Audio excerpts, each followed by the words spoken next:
The president ordered the termination of the VFA in February of last year.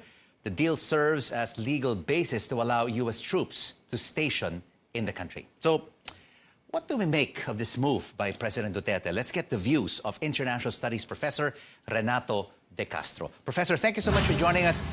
What do you think made the president change his mind? More vaccine supply from America? Pfizer, Probably, Moderna, and Johnson & Johnson? I promise, yeah, because as Secretary Austin mentioned when he delivered a speech in Singapore, the American vaccines, 3 of them, Moderna, Pfizer, and of course Johnson & Johnson, are of course game changers. And he also emphasized the fact that when America, the United States, provides the vaccine, they're for free. There's no political strings attached to those vaccines. So, basically, it's fair to say that probably part of the promise is, of course, supply of more game-changing vaccines that only the United States, of course, produced in this pandemic. 3 of them. Game-changing? And, of course, it was earlier mentioned that we could not really vaccinate a lot of Filipinos simply because of the lack of vaccines. You mentioned game-changing vaccines, but of course, President Duterte's relations with China has also resulted in millions of doses and donations from the Chinese government. So how does fully restoring this VFA, Professor, impact China-Philippine relations? Do you think that the Chinese will resent Duterte's move? Well, yeah, they have no choice. Basically, they feel that they're being played vis-a-vis the United States.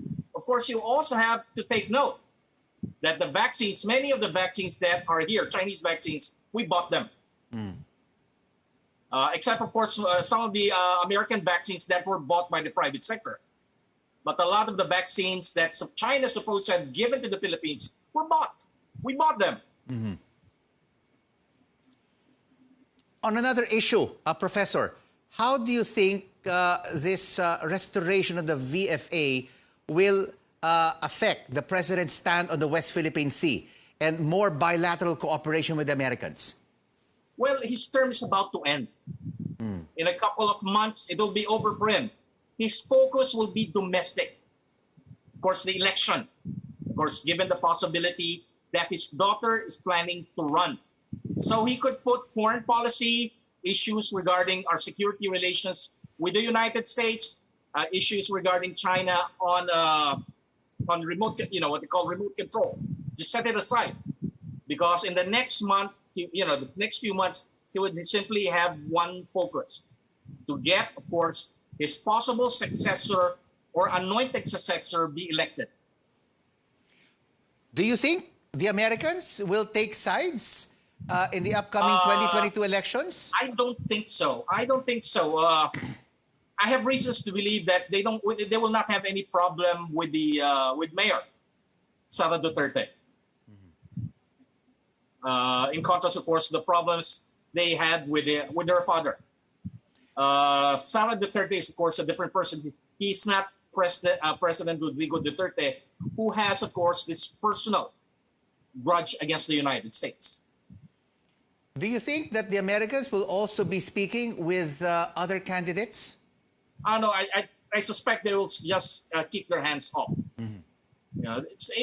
As long as you don't have any rabid anti-American there, I think that they can allow it to hands off policy.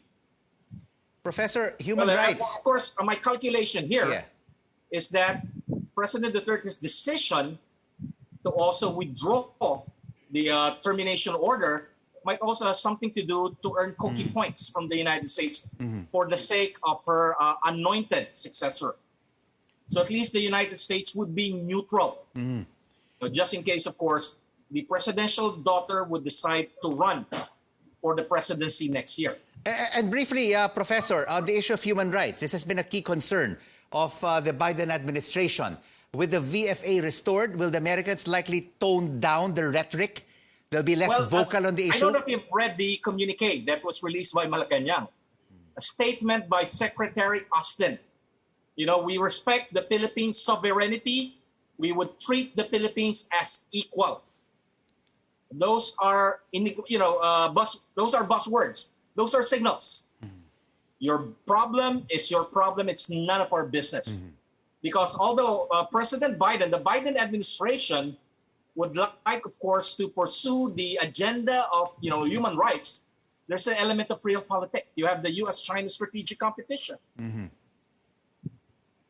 they have to make a choice. Which is more important? American values or American geopolitical interests? Good points that you have made. International Relations Specialist Professor Renato de Castro, thank you so much for joining us on The Final Word.